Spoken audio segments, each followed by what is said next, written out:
Welcome back, people. Some breaking news. Athletes have been provisionally suspended from the World Athletics Championship.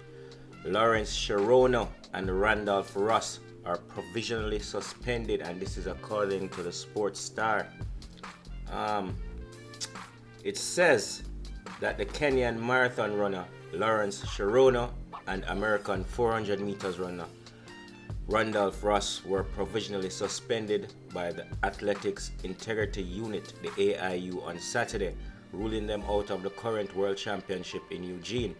Alright, so let's break this down for you. Cherono now, the marathon runner, former winner of the Boston and Chicago marathons in 2019, provided his sample during an outer competition test on May 23rd and was informed of the adverse analytic findings when he arrived in Eugene on Thursday.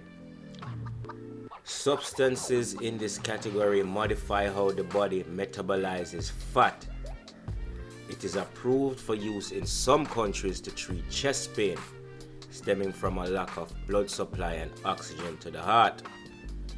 However, tremetazine or tremetazidine is a non-specific or non-specified substance and therefore a provisional suspension is mandatory for Cherono.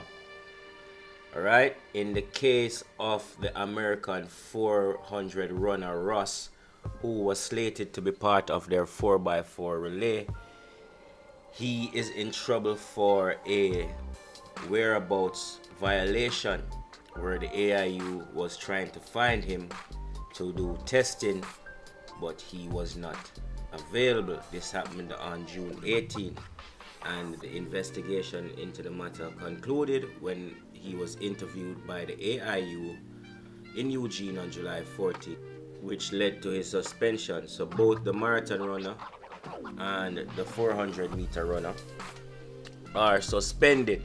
Guys, so these are the first and hopefully the last two people to be suspended from the championship.